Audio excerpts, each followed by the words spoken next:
أعوذ بالله من الشيطان الرجيم. بسم الله الرحمن الرحيم. فحملته فانتبذت به مكانا قصيا فأجاءها المخاض إلى جذع النخلة قالت يا ليتني مت قبل هذا وكنت نسيا منسيا فناداها من تحتها ألا تحزني قد جعل ربك تحتك سريا وهزي إليك بجذع النخلة تساقط عليك رطبا جنيا فكلي واشربي وقري عينا صدق الله مولانا العظيم. الصلاة والسلام عليك يا سيدي يا رسول الله. الصلاة والسلام عليك يا سيدي يا حبيب الله. الصلاة والسلام عليك يا سيدي يا شفيع المذنبين وعلى آلك وأصحابك يا سيدي يا رحمة للعالمين.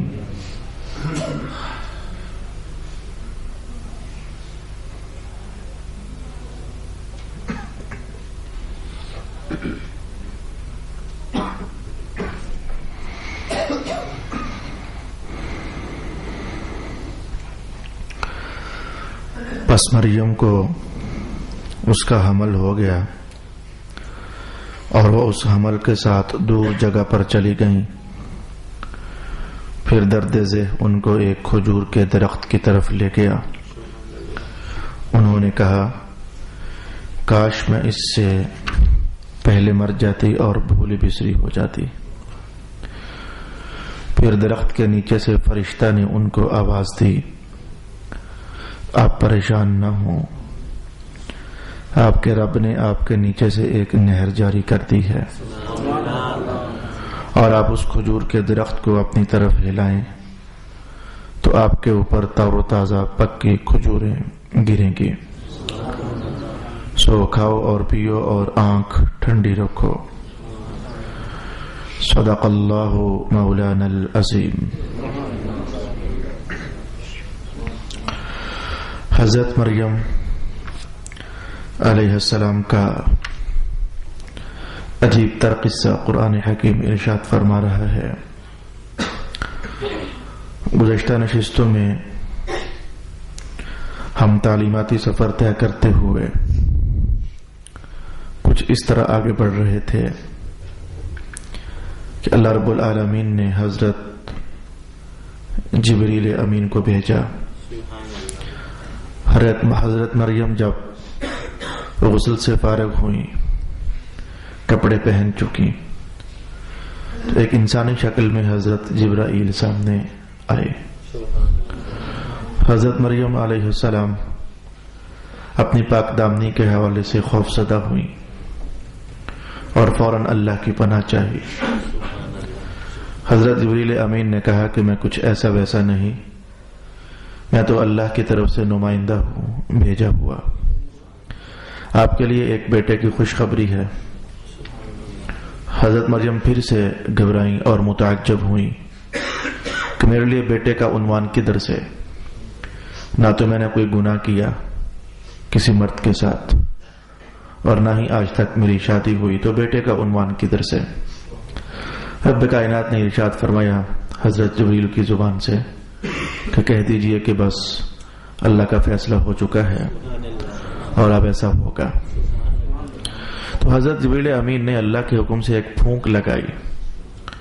وہ پھونک حضرت مریم کے گریبان میں، تو وہ ہوا جب وجود سے ٹکراتی ہوئی پیٹ تک پہنچی تو بس اسی کا نام تھا کہ اللہ کا حکم جاری ہو گیا. اس موقع پر قرآن حکیم نے کہا فحملتہ، تو آپ کو حمل ہو گیا. آج میری گفتگو کا عنوان تھا تو کچھ اسی جگہ پر ہی میں نے بطور برکت کے 2-1 آیات تلاوت کر دیں، رک کر کے آج ہمیں یہاں سے کچھ مقاصد حاصل کرنے ہیں. آیت نمبر 1 جو آج کی میری تلاوت کردہ ہے، اس میں رب کائنات نے کہا فحملتہ فانتبذت به مکانا قصیا، حضرت مریم کو عیسیٰ علیہ السلام کا حمل ہو گیا تو اس حمل کے ساتھ دور ایک جگہ پر چلی گئی۔ حضرت مریم کو جب حمل ہوا تو حالات میں کچھ خرابی اور تلخی پیدا ہوئی۔ وہ جو حالات کی خرابی اور تلخی تھی امام جلال الدین سیوطی نے بھی اسے نقل کیا، امام فخر الدین رازی نے بھی اس کو بیان فرمایا۔ اس کے چند ایک مشاہدات میں آپ کی خدمت میں بیان کرنا چاہوں گا۔ سب سے پہلے یہ عنوان ان لوگوں کو معلوم ہوا جو حضرت مریم علیہ السلام کے پاس رہتے تھے، اور ان میں سر فہرست نام یوسف نجار کا ہے، کزن لگتا تھا حضرت مریم کا، اور حضرت مریم زیر کفالت تھیں حضرت زکریہ علیہ السلام کے۔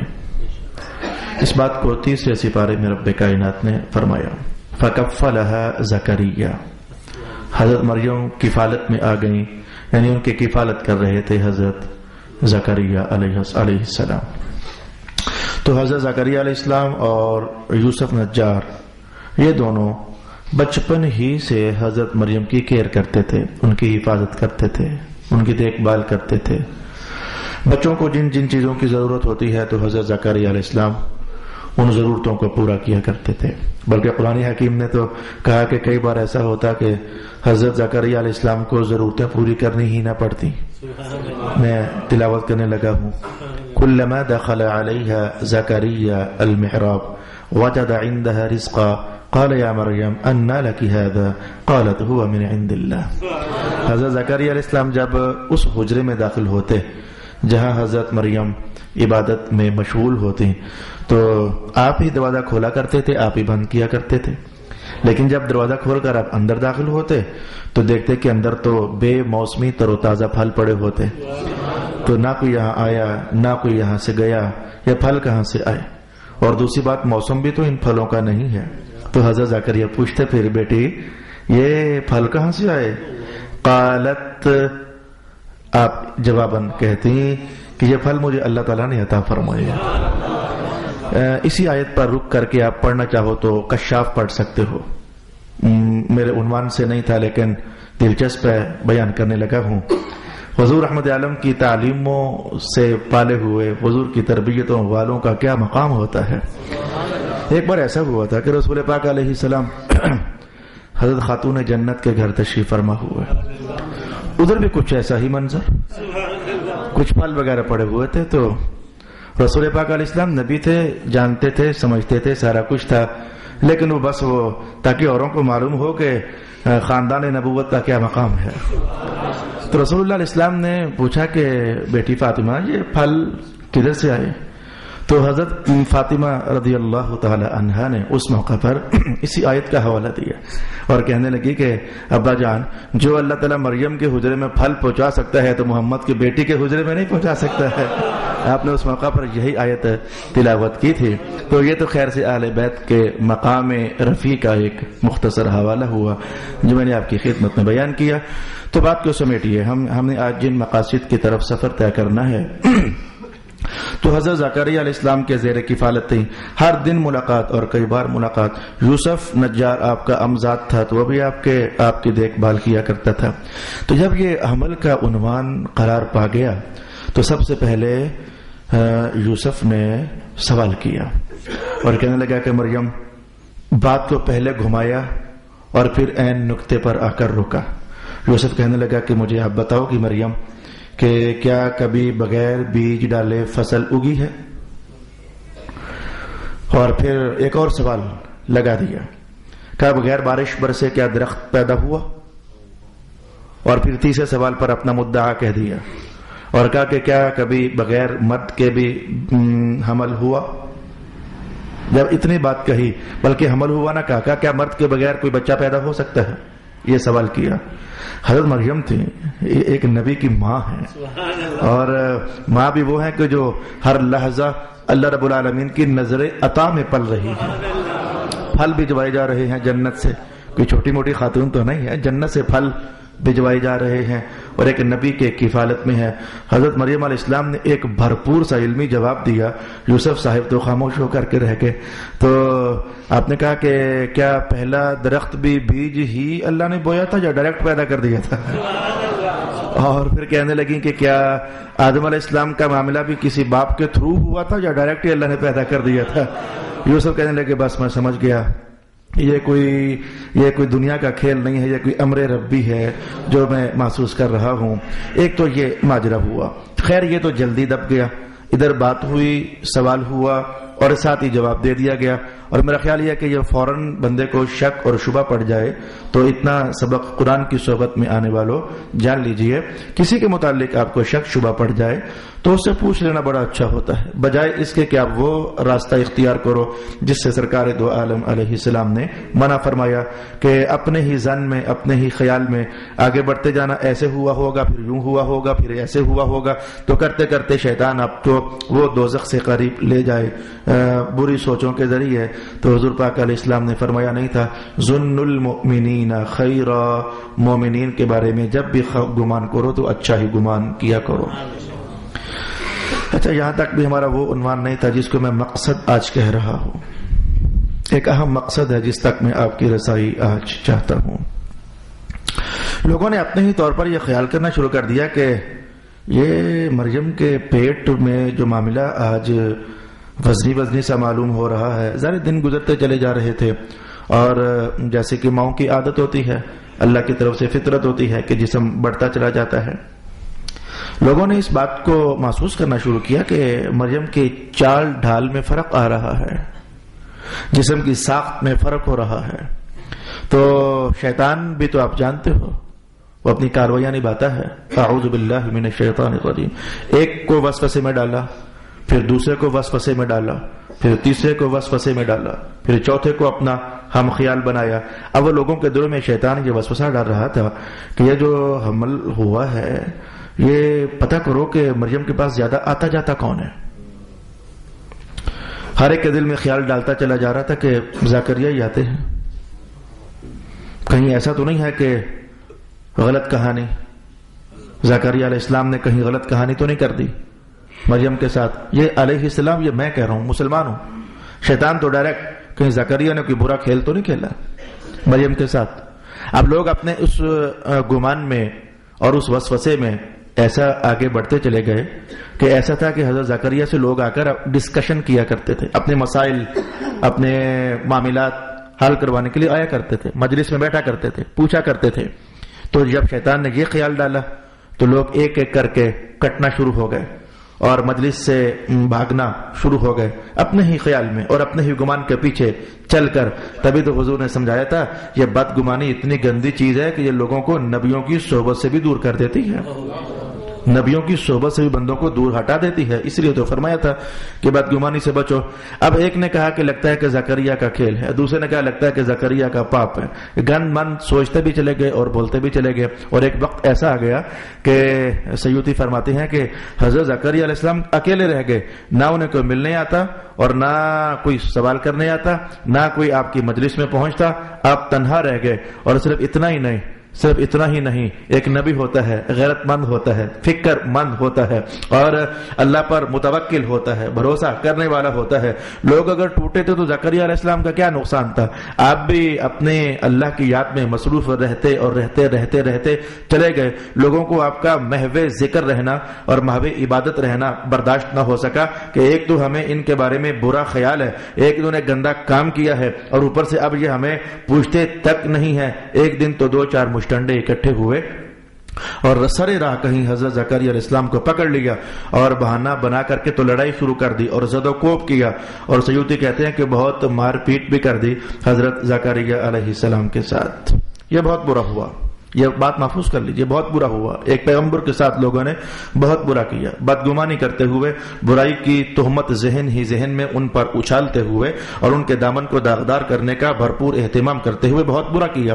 پہلے ان کی مجلس چھوڑی اور پھر ان سے مذہب کے سوال و جواب کرنا چھوڑے، اپنے معاملات ان سے ڈیل کرنا اور شیئر کرنا چھوڑے، اور اس کے بعد پھر غصہ چڑھا تو ایک دن سریرا پکڑ کر کے تو مار بھی دیا۔ میں چاہتا ہوں کہ ذرا ایک اور عنوان آپ کے سامنے لے آؤں۔ اس وقت میرے سامنے سورۃ القصص کے آخری حصص ہیں جن کے اندر حضرت موسیٰ علیہ السلام کے ساتھ بھی کبھی ایسا اس طرح کا عنوان ہوا. وہ کیا ہوا تھا؟ ان قارون کان من قوم موسیٰ. یہ ذرا میں عنوان سے ہٹ کر کسی اور طرف جا رہا ہوں، لیکن وہ حصہ بھی میرے عنوان کے ساتھ چونکہ ریلیٹڈ ہے، میں وہ بھی آپ کی خدمت میں کہنا چاہتا ہوں. تو قارون بہت سرمایہ دار تھا، اتنا بڑا سرمایہ دار کہ اس کی جیسے ہم اپنے مال اور دولت کو کسی تجوری میں ڈالیں اور پھر لاک کر کے چابی سنبھال لیتے ہیں تو چابی کتنی کی بڑی ہوتی ہے. سیوطی نے کہا کہ ایک انگلی سے بڑی چابی نہیں تھی قارون کے خزانوں کی، تو ایک چابی کٹی ہوئی، پھر دوسری، پھر تیسری، پھر چوتھی.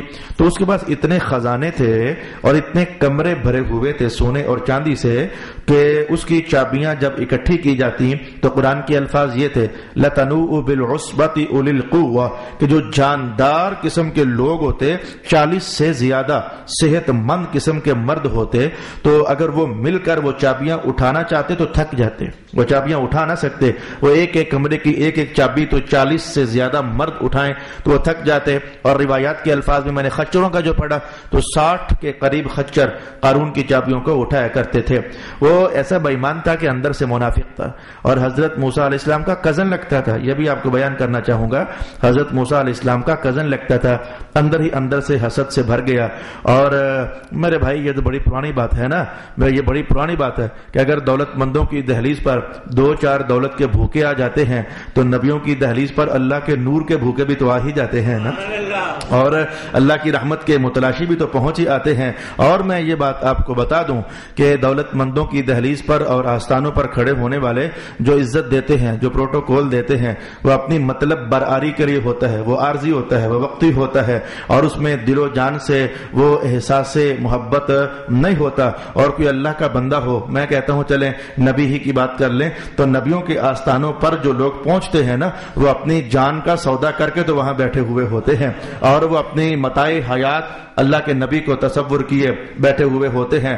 نبی تو بڑے اونچے ہوتے ہیں، میں کہوں گا کہ ہر دور میں، حتیٰ کہ آج کے دور میں اگر تمہیں کوئی سچا سا اللہ کا بندہ، مست قلندر سا، درویش سا، ذاکر سا اور اپنی آخرت کی فکر سجانے والا کوئی بندہ نظر آ جائے تو میں کہوں گا کہ آپ دل و جان سے اس پر فدا ہونے کے لیے تیار ہو جاتے ہو. تو یہ اللہ کے بندوں کی شان بڑے زمانوں سے کچھ ایسی ہوتی ہے.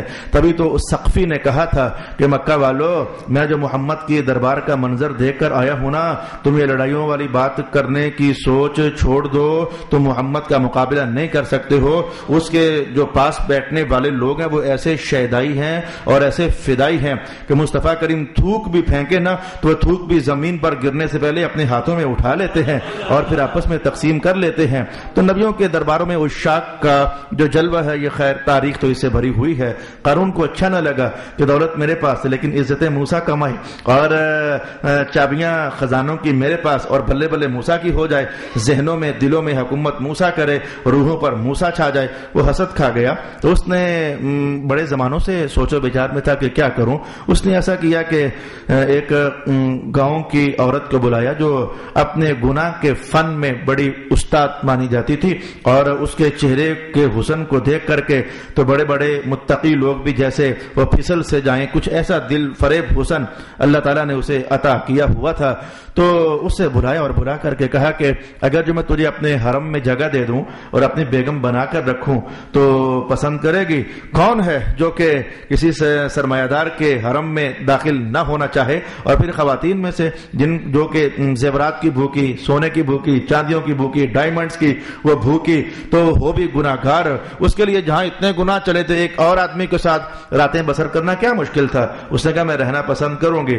لیکن قارون کہنے لگا کہ شرط یہ ہے کہ جب موسیٰ جلسے میں تقریر کر رہا ہو نا تو ایسے میں تو کھڑی ہو جانا اور کھڑی ہو کر کے تو بس کہہ دینا کہ موسیٰ نے میری عزت پر ہاتھ ڈالا ہے تو بس پھر اتنا ہی تیرا کام ہے تو میں تجھے اپنے حرم میں داخل کر لوں گا. ادھر عورت کو تیار کیا اور ادھر اپنے بھائی کزن کے پاس، چچا زاد کے پاس موسیٰ علیہ السلام کے پاس آیا اور کہنے لگا کافی دن ہو گئے، کوئی جلسہ ورسہ نہیں ہوا، کوئی اللہ کی وحی کیا نہیں اتری ہے، کوئی پیغام اللہ کا کیا نہیں آیا ہے؟ اگر آیا ہے تو سنا دو.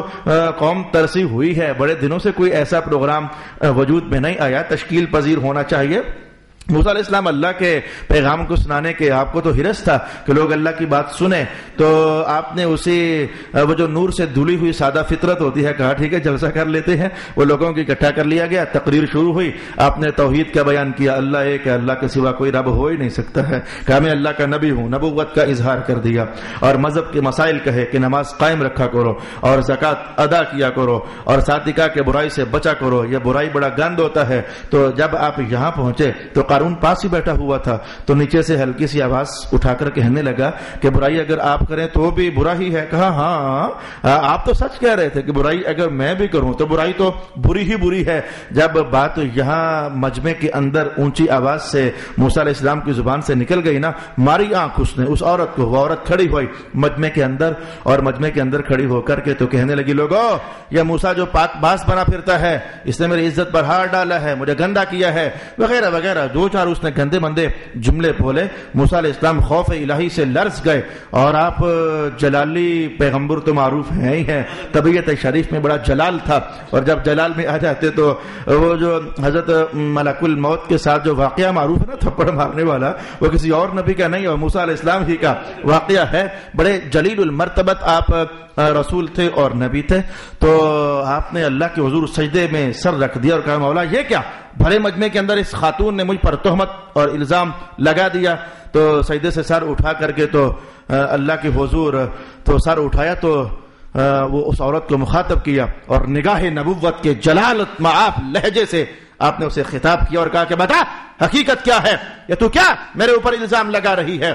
وہ تاپ نہ لا سکی ایک نبی کے گرم لہجے کا، وہ تاپ نہ لا سکی اور کہنے لگی نہیں کچھ بھی نہیں کیا لوگوں، یہ ساری کارستانی قارون کی ہے، یہ اس نے مجھے رشوت دی تھی اور اس نے مجھے مال دیا تھا، تو میں نے موسیٰ تو بڑے اچھے ہیں، انہوں نے کچھ بھی نہیں کیا ہے۔ آپ نے اللہ کا شکر ادا کرنے کے لیے سر پھر زمین پر رکھ دیا، تو سجدے کی حالت میں وہی نازل ہو گئی۔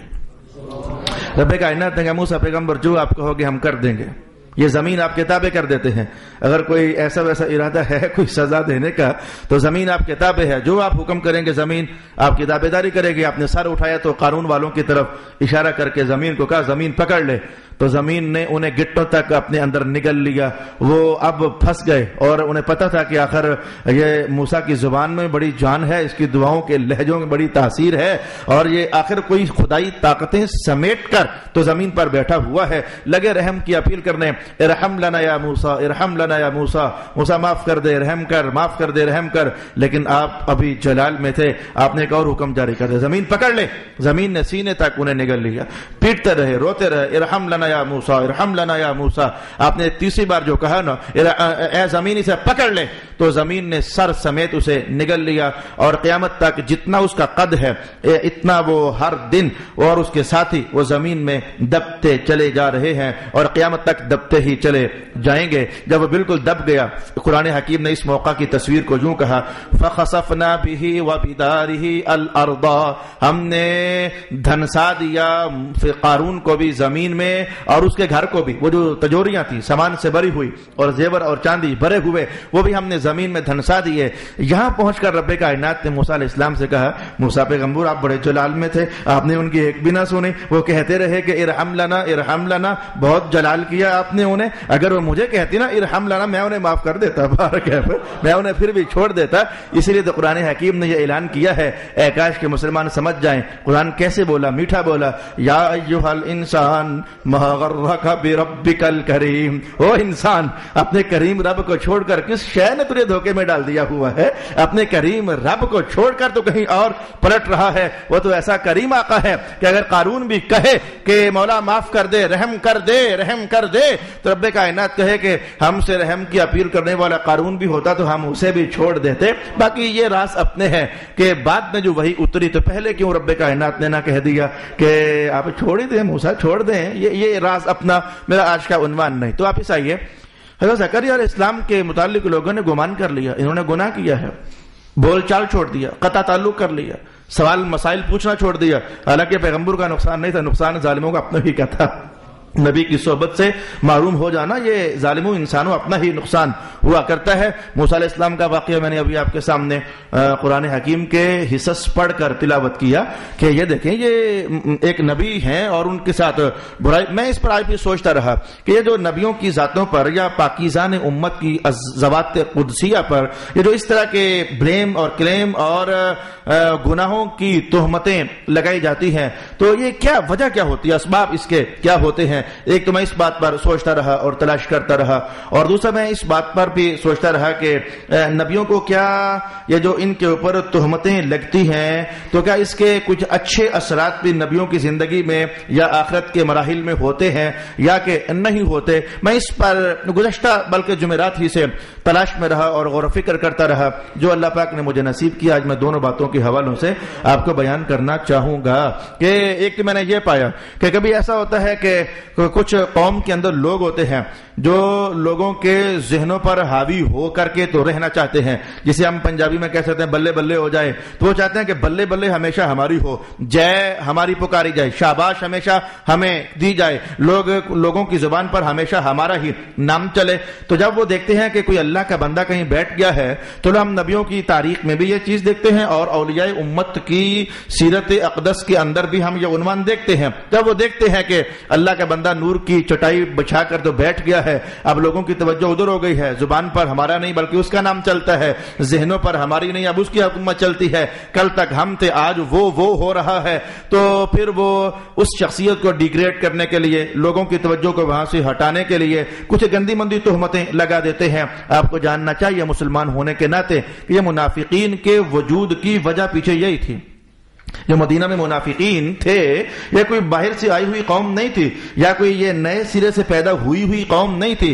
حضور رحمت عالم کے مدینہ ہجرت کرنے سے چند ہی دن بعد ایسا ہو جانا تھا کہ عبداللہ بن ابی منافق بڑا دانا تھا، بڑا رئیس تھا، بڑا جہاں دیدہ تھا، تجربہ کار تھا اور مشاہدات رکھنے والا تھا، تو لوگ اس کو اپنا سردار بنانے کے لیے تاج پوشی اس کی کرنے والے تھے۔ تو اچانک جب حضور رحمت عالم آ گئے تو لوگوں کی نظروں میں وہ عبداللہ کا خمار ہٹ گیا، وہ جو نور بھرا چہرہ دیکھا تو محمد ہو گئی، احمد ہو گئی، نبی ہو گئی، رسول ہو گئی۔ عبداللہ کو اچھا نہ لگا کہ میں حاکم بننا چاہتا تھا، میں حاکم بننے والا تھا، یہ محمد درمیان میں کہاں سے آ گیا، اور اس نے وہاں سے پھر منافقت کی بنیاد ڈالی تھی اور اپنے ساتھ بہت سارے بندے اس نے ملا لیے۔ تو کبھی اچھا مکہ والے بھی تو یہی چاہتے تھے، مکہ کے جو سردار تھے انہیں بھی تو یہی دکھ تھا نا کہ لوگ ہمیں نہیں یہ محمد کو سلامیاں پیش کرتے ہیں اور اسے اپنا رہنما تسلیم کرتے ہیں، تو انہوں نے مکہ والوں نے یہ شور ڈالے محمد تو پاگل ہے، محمد تو مجنون ہے، یہ تو جادوگر ہے، یہ تو ایسا ہے، یہ تو ویسا ہے، اور مدینہ کے ماحول میں منافقین پیدا ہو گئے۔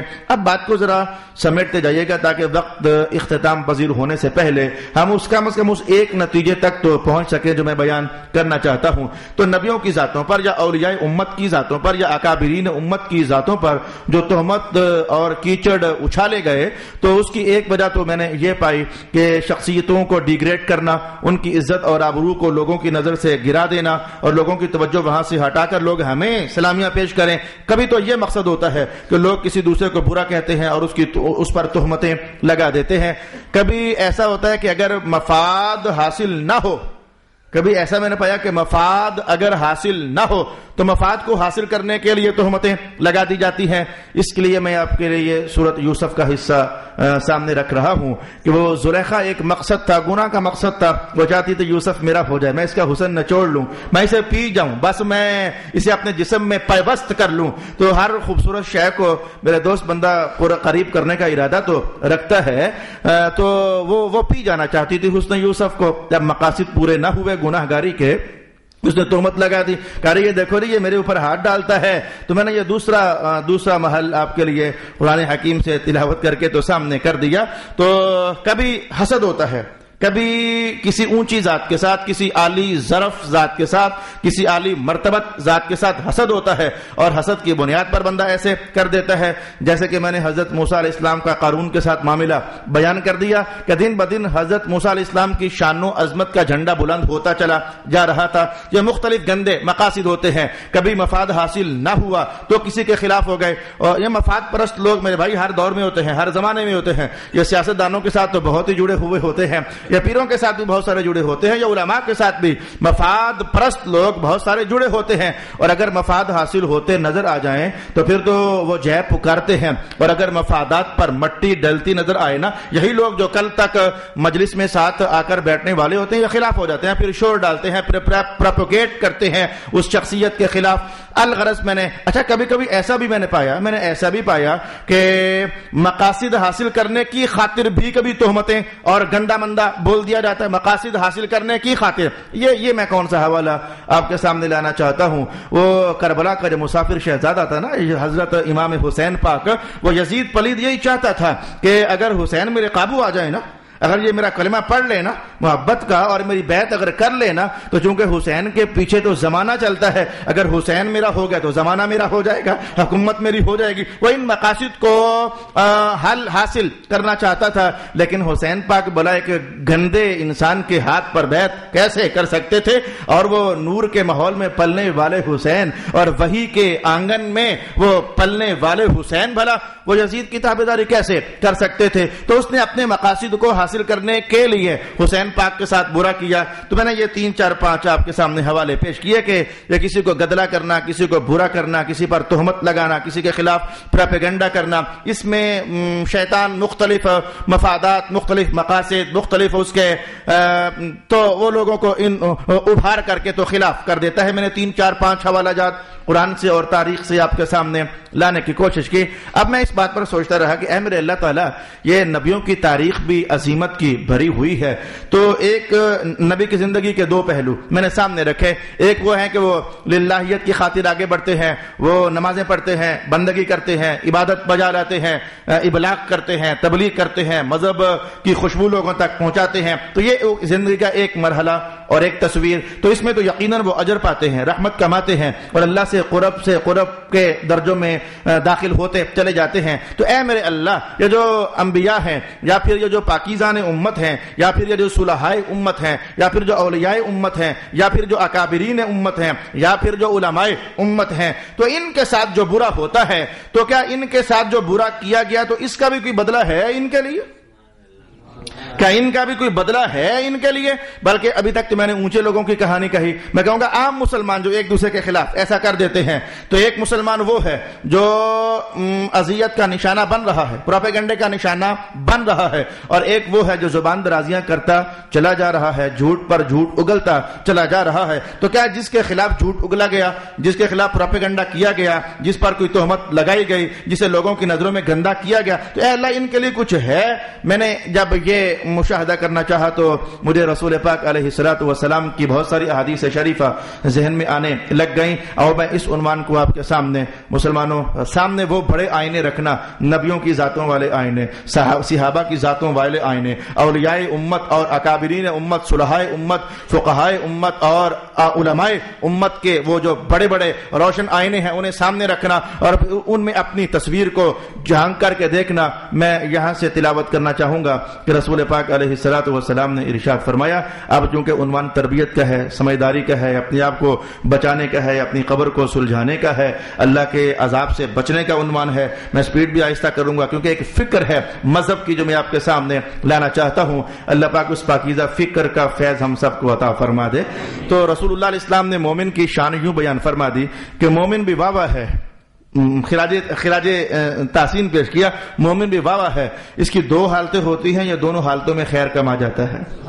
ایک حالت اس کی یہ ہوتی ہے کہ اللہ پاک اسے نوازے، کوئی سی بھی نعمت نوازے، تو جب اللہ اسے نوازے تو یہ کہتا ہے الحمدللہ مولا تیرا شکر ہے، تو نوازنے پر شکر ادا کرتا ہے تو اللہ خوش ہو کر اسے اور نواز دیتا ہے، یہ شکر ادا کر کے تو کمائی کر لیتا ہے۔ اور مومن کی دوسری حالت ہوتی ہے تکلیفوں والی، آزمائشوں والی، مصیبتوں والی، پریشانیوں والی۔ جب اللہ اسے پریشان کرتا ہے اور مصیبتوں میں ڈالتا ہے تو مومن بھی کیا واہ واہ حالت ہے اس کی، جب مصیبتوں میں ہوتا ہے نا تو یہ اللہ کے حضور صبر کرتا ہے، تو جب یہ صبر کرتا ہے اللہ پھر پھر خوش ہوتا ہے, اللہ اسے پھر نواز دیتا ہے.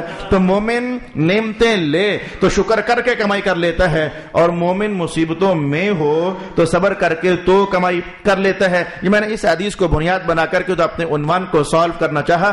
میرے بھائی ایسا ہی ہے, یاد رکھنا کہ اگر آپ وہ ہو کہ آپ کو اذیت دی جا رہی ہے, آپ پر تہمتیں لگائی جا رہی ہیں, خاندانی سطح پر, دوستوں کی سطح پر, محلے داری کی سطح پر, اگر آپ اس درجے میں ہو, اور ہیں چونکہ آپ لوگوں کے کیس اگر لڑائیوں تک پہنچ جائیں تو پھر تھانوں میں جاتے ہیں, اور اگر زبانی کلامی حل کروانی ہو تو پھر علماء ہی کے پاس آتے ہیں, پھر ہم محراب نشینوں ہی کے پاس آتے ہیں, اور ہم منبر نشینوں کے پاس آتے ہیں. بہت سارے خاندان راولپنڈی میں, بہت سارے خاندان گجرخان میں, بہت سارے خاندان لاہور میں, بہت سارے خاندان گجرانوالہ میں. کیونکہ میرا تعلق تقریباً زندگی کے معمولات کے حوالے سے انہی 4 شہروں کے ساتھ ہے, تو میں نے دیکھا کہ خاندان لٹے ہوئے ہیں, پریشان ہیں. جی اس نے مجھے یہ کہہ دیا, میں نے اس سے کہا جی میں تو ایسا ہوں ہی نہیں, اس نے مجھے ایسا کہہ دیا, اس نے مجھے ایسا کہہ دیا. تو مسلمان اس وقت آپ 2 حصوں میں تقسیم کر سکتے ہیں کہ مسلمان یا تو وہ ہے جو اذیت میں ہے, ستائے جا رہے ہیں, تہمت کا شکار ہیں, پروپیگنڈے کے وہ انگارے ان کی طرف بڑھ رہے ہیں, اور کچھ وہ ہیں جو ستانے والے ہیں, تکلیفیں دینے والے ہیں. تو یاد رکھنا کہ رسول پاک علیہ الصلوۃ والسلام نے ارشاد فرمایا کہ بندہ مومن کبھی کمائی کرتا ہے سجدہ دے کر, کبھی کمائی کرتا ہے روزہ رکھ کر, کبھی کمائی کرتا ہے حج کر کے, کبھی کمائی کرتا ہے تلاوت کر کے, کبھی کمائی کرتا ہے حسن عمل کر کے, اور کبھی بندہ مومن پتہ ہے کیسے کمائی کرتا ہے. سبحان اللہ. بس میں پہنچ گیا. کبھی بندہ مومن پتہ ہے کہ کیسے کمائی کرتا ہے. حضور کیسے کمائی کرتا ہے؟ میں کہ جب بندہ مومن کو کوئی برا کہتا ہے نا تو یا کسی چپ کر کے صبر کر لیتا ہے, تو اس صبر کرنے کی وجہ سے یہ اللہ کے دربار سے پھر رحمت کما لیتا ہے. حضور کیا کماتا ہے؟ حضور کیا کماتا ہے؟ میں وہ بھی آپ کو بتا دوں حضور کیا کماتا ہے. رسول اللہ علیہ السلام نے فرمایا کہ اس نے جو پڑھی وہ تو پڑھی, کچھ اور نمازیں بھی ہیں جو اس نے پڑھی نہیں ہوتی, اللہ کہتا ہے ڈال دو اس کے کھاتے میں. کچھ روزے جو اس نے رکھے نہیں ہوتے, اللہ کہتا ہے ڈال دو اس کے کھاتے میں. کچھ حج اس نے کیے نہیں ہوتے. کون کس کی بات کر رہا ہوں؟ جس کو ستایا گیا, جس کو تہمت لگائی گئی, جس کو پریشان کیا گیا, جس کے خلاف پروپیگنڈا کیا گیا, اس نے کچھ تلاوتیں کی نہیں ہوتی, اللہ کہتا ہے ڈال دو اس کے کھاتے میں. اس نے کچھ ذکر اذکار کیا نہیں ہوتا, اللہ کہتا ہے ڈال دو اس کے کھاتے میں. اچھا یہ جو ڈال دو اس کے کھاتے میں, تو یہ لے کر کہاں سے آنا ہے؟ کیا اللہ اپنی طرف سے دیتا ہے یا کوئی اور معاملہ ہوتا ہے؟ حضور نے اپنی طرف سے نہیں, وہ جو تہمت لگا رہا تھا نا, وہ جو گندا کر رہا تھا نا, اللہ اس کے کھاتے سے نمازیں اٹھا کر اس کے کھاتے میں ڈال دیتا ہے. اللہ اس کے کھاتے سے حج اٹھا کر اس کے کھاتے میں ڈال دیتا ہے. اللہ اس کے کھاتے سے تلاوتیں اور درود و سلام اٹھا کر کے تو اس کے کھاتے میں ڈال دیتا ہے. میرا خیال ہے کہ جب میں نے یہ حدیث, یہ جو میں نے بولا, یہ حدیث کا متن نہیں ہے, یہ حدیث کا مضمون جملہ ہے. یہ متن کیا ہوتا ہے اور مضمون جملہ کیا ہوتا ہے, آپ کو میں اس پر تو تبصرہ نہیں کرنا چاہوں گا, لیکن جو اہل علم احباب ہیں وہ جان گئے. یہ جو میں نے بولا یہ متن حدیث نہیں ہے, یہ مضمون جملہ ہے حدیث رسالت میں آپ صلی اللہ علیہ وآلہ وسلم کا. اور علماء اگر ایک لفظ میں جاننا چاہیں کہ یہ کس حدیث سے میں نے تراشا ہے اور نکالا ہے اور کشیدہ ہے, تو حدیث افلاس ہے, اسے جا کر کے تو پڑھا جا سکتا ہے. حدیثوں کے بھی نام ہوتے ہیں, یہ حدیث معراج ہے, یہ حدیث جبرائیل ہے, یہ حدیث افلاس ہے, تو یہ حدیث تقدیر ہے, یہ حدیثوں کے بھی نام ہوتے ہیں. تو حدیث افلاس سے میں نے آپ کے لیے یہ نتیجہ نکال کر کشید کر کے سامنے رکھا ہے کہ اگر تم اس درجے والے ہو تو تمہیں خوش ہونا چاہیے آخرت کے حوالے سے کم از کم کہ اے میرے مولا, آج مجھے یہ گندا کر تو رہا ہے, میرے خلاف پروپیگنڈا کر تو رہا ہے, مجھے تہمتوں کا نشانہ بنا تو رہا ہے, پر مولا تیرے کرم پر قربان ہو جائیں, تو نے میرے صبر میں کیا رحمت ڈال دی. قیامت کا دن ہوگا تو اس کی نمازیں اٹھا کر تو مجھے عطا فرما دے گا, اس کے حج اٹھا کر تو مجھے عطا فرما دے گا. رسول اللہ علیہ السلام نے فرمایا کہ ہاں ایسا ہوگا. اچھا آگے بڑھ جائیے. اگر آپ وہ ہو یعنی گندے بھی تو ادھر ہی ہوتے ہیں نا, آپ وہ ہو, مراد ہے میرے سامعین کوئی بھی ایسا ہو سکتا ہے, خواہ مسجد کے دائرے کے اندر خواہ باہر, اور اگر آپ وہ ہو جو گندا کر رہے ہو, کسی پر تہمت لگا رہے ہو, کسی کو گالی گلوچ کر رہے ہو, کسی کی غیبت کر رہے ہو, اگر آپ وہ ہو تو میں کہوں گا میرے دوستو آپ اپنا بڑا نقصان کر رہے ہو, بہت نقصان کر رہے ہو آپ اپنا. رسول اللہ علیہ السلام نے فرمایا تھا کبھی بندہ اپنا نقصان کرتا ہے گناہ کر کے, شراب پی تو اپنا نقصان کر لیا, زنا کیا تو اپنا نقصان کر لیا, حرام کھایا تو اپنا نقصان کر لیا. کبھی بندہ اپنا نقصان یوں کرتا ہے, اور کبھی بندہ اپنا نقصان یوں کرتا ہے کہ وہ کسی کے خلاف بول کر کے نا تو نمازیں پڑھتا خود ہے اور اجر اس کے حوالے کر دیتا ہے. تلاوت سپاروں کی کرتا خود ہے لیکن اجر اس کے حوالے کر دیتا ہے. یہ تو میں نے ابھی وہی حدیث بتائی آپ کو, وہی حدیث بتائی کہ کسی کو گندا برا کرنے کہنے والا عبادت کرتا خود ہے. اسی لیے تو جب ایک بندہ آیا نا آج, اس نے آ کر خواجہ حسن بصری سے کہا, یا خواجہ حسن سردار بزرگوں, وہ جو فلانا بندہ ہے نا وہ آپ کو بڑا برا کہہ رہا ہے. ہم نے کہا اچھا مجھے برا کہہ رہا ہے. اب اندر گئے تو اتفاق سے کوئی گفٹ آیا ہوگا کہیں سے, وہ سیبوں کا ٹوکرا, وہ ٹوکری اٹھائی اور کہا کہ یار میری طرف سے اسے جا کر دینا, اور کہنا تیری بڑی مہربانی, تیری بڑی مہربانی. اس نے کہا یہ کیا ماجرا, یہ کیا ماجرا, وہ آپ کو گالیاں نکالتا ہے اور آپ اسے سیب تحفے دے رہے ہو اور کہتے ہو کہ بڑی مہربانی. کہا نہیں, وہ گالیاں نہیں نکال رہا, وہ گالیاں نکال کر اپنی نمازیں میرے کھاتے میں ڈال رہا ہے نا, وہ مجھے برا کہہ کر کے تو اپنی عبادت میرے کھاتے میں ڈال رہا ہے. اور دلیل طلب کرنے کی ضرورت نہیں ہے, رسول اللہ کا فرمان ہے حدیث افلاس کے حوالے سے جو میں نے ابھی آپ کی خدمت میں بیان کر دیا ہے. تو اگر عام مومنوں کا حال یہ ہے تو بہت سارے درجے بندگی کرنے کے نتیجے میں اللہ دیتا ہے اور بہت سارے درجے صبر کرنے کے نتیجے میں اللہ عطا فرماتا ہے. اسی لیے تو میں نے کسی موقع پر, کئی بار موقع بننے پر عنوان سے جب ریلیٹڈ ہو جائے تو میں بیان کر دیا کرتا ہوں. رب کائنات نے رسول اللہ علیہ السلام کو جب بھیجا مکہ والوں کی طرف تو پیچھے پیچھے قرآن بھیج دیا. محبوب انہوں نے ماننا مونا کوئی نہیں ہے. ختم اللہ علی قلوبہم وعلی سمعہم وعلی ابصارہم, یہ مور لگی ہوئی ہے, ماننا نہیں ہے. اس کو بیضاوی نے اٹھایا ہے, اس کو بیضاوی نے اٹھایا. اہم اور عجب معاملہ ہے, بھیج رہا ہے ان میں جنہوں نے ماننا نہیں ہے اور حکم جاری کر رہا ہے کہ انہیں تبلیغ بھی کرے. مولا ادھر بھیج رسول اللہ کو جنہوں نے ماننا ہے.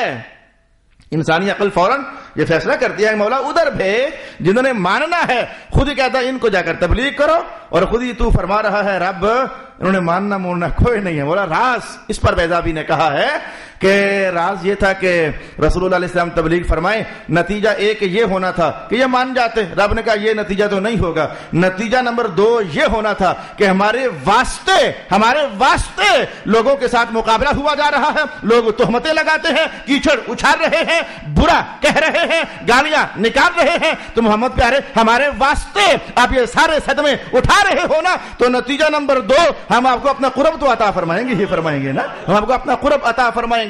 میں نے بڑی ذاتوں سے لے کر تو ایک عام نارمل درجے کے مومن تک یہ کہانی آپ کو بتانا بھی چاہیے, سمجھانا بھی چاہیے. اگر آپ درجہ مظلومیت میں ہو تو یہ دنیا کی 4 دن کی زندگی ہے میرے بھائی, دنیا کی 4 دن کی زندگی کٹ رہی ہے. اور یہ بھی جان لیں ما کان عطاء ربک بمجذوذ. یہ پتہ کیا اعلان ہے, سن لیں یہ کیا اعلان ہے. رب کائنات نے کہا کہ مجھے حدیث قدسی بھی یاد پڑ گئی, اب میں قرآن کو ملا کر اور حدیث قدسی کو ملا کر نتیجہ بیان کرنے لگا ہوں. حدیث قدسی رب کائنات نے, ادھر بھی اللہ کا بیان حدیث قدسی جو ہوئی تو اللہ کہتا ہے, اور ادھر تو قرآن کا بیان. رب کائنات نے پتہ کیا کہا کہ مومنوں, مسلمانوں, میرے بندو, اگر کوئی تمہارے ساتھ برا کرے گا, حسد کرنا چاہے گا, تو پتہ کیا ہے, جب میں نے تمہیں دینا ہے تو ان سے پوچھ کر تھوڑا دینا ہے, میں نے ڈائریکٹ عطا فرما دینا ہے, اور ہماری عطا کو کوئی روک نہیں سکتا. پھر آپ نے زندگی کے اندر یہ تلخ تصویریں دیکھی تو ہوں گی.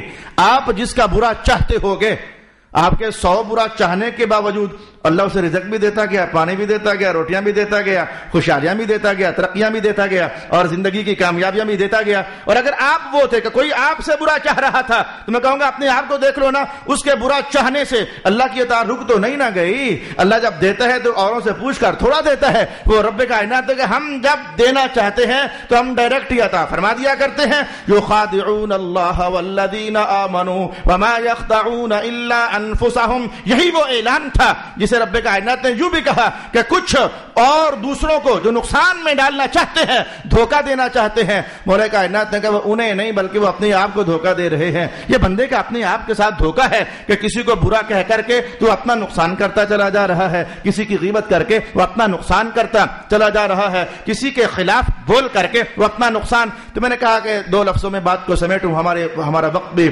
پورا ہوا چاہتا ہے میرے بھائی. اگر آپ مظلوم بن کر جی رہے ہو, غم نہ کرو, آپ آپ کا نہ تو دانا پانی کم ہونا ہے، نہ آپ کی عزتیں کم ہونی ہے، نہ آپ کے مقدر نے کم ہو جانا ہے، نہ آپ کے نصیبے نے ٹوٹ جانا ہے، کسی کی حسد کرنے سے، برا سوچنے سے آپ کے خلاف کچھ بھی نہیں ہونا ہے۔ جو آپ کا حصہ ہر چیز میں سے، ہر عطا میں سے اللہ نے متعین کر دیا ہوا ہے، وہ اللہ نے تمہیں دینا ہی دینا ہے۔ کوئی ہنسے تو بھی دینا ہے اور کوئی روئے تو بھی دینا ہے۔ اور یہ خوبصورت تصویر میں کہوں گا کہ حضور رحمت عالم کی ذاتی اقدس میں دیکھی جا سکتی ہے۔ مکے والوں نے کیا کم حربے کیے، مدینے والوں نے کیا کم حربے کیے، طائف والوں نے کیا کم حربے کیے، لیکن مولا کائنات نے اعلان کر کے رکھا، محبوب یہ جو بھی کرتے ہیں کرنے دیں، ہم نے یہ فیصلہ کر لیا ہے کہ آپ کا ہر آنے والا لحظہ پہلے سے ترقی والا ہوگا نا، ہم آپ کو ہر آنے والے لحظے میں زیادہ نوازشیں عطا فرما دیں گے۔ یہ قرآن کا اعلان آج بھی پڑھا جا سکتا ہے۔ اور تصویر نمبر 2، اگر آپ خود گندے ہو، کسی کے خلاف زبان درازیاں کرتے ہو،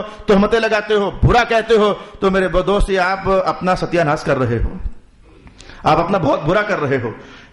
ویسے ہی مسجد میں آنے کو دل ہی نہیں کرتا، دور حاضر کی حالات کچھ ایسے، اگر آ ہی جاتے ہو تو آتے ہو محنت کر کے اور سارا اجر اٹھا کر کے دوسرے دے دیتے ہو اور اپنی قبر اور حشر کو برباد کرتے چلے جا رہے ہو۔ آئے قرآن حکیم کے الفاظ کی تلاوت کرتے ہیں اور پھر سبق کو سمیٹیں۔ رب کائنات نے ارشاد کیا، فَحَمَلَتْهُ فَانْتَبَذَتْ بِهِ مَكَانًا قَصِيًّا، مریم کو حمل ہو گیا عیسیٰ علیہ السلام کا۔ اچھا وہ جو لوگوں نے شور شرابہ ڈالا، تو میں اسی بات پہ وہی بات کہوں کہ وہ شور شرابہ ڈالنے کی وجہ سے کیا اللہ نے نبوت روک لی؟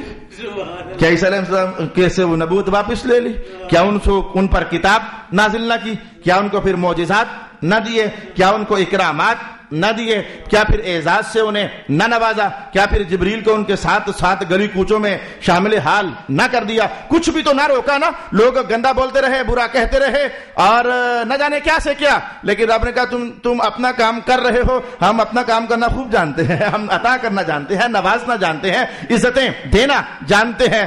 بڑی ٹھنڈ ہے، بڑی ٹھنڈک ہے، بڑا شہد ہے، بڑی تسلی ہے، بڑا اطمینان ہے قرآن حکیم کے ان تمام تر عنوانات میں۔ اللہ رب العالمین ہمیں کچھ اتنا سا سونا مسلمان بنا دے کہ جس کی بخشش ہو جائے، جس کا چھٹکارا ہو جائے، جس کی خلاصی ہو جائے، ہمارے اوپر کسی کا حق نہ چڑھ جائے، اور ہمارا حق اگر کسی پر چڑھتا ہے تو ہمیں کیا، ہمیں فائدہ ہی ہے نا۔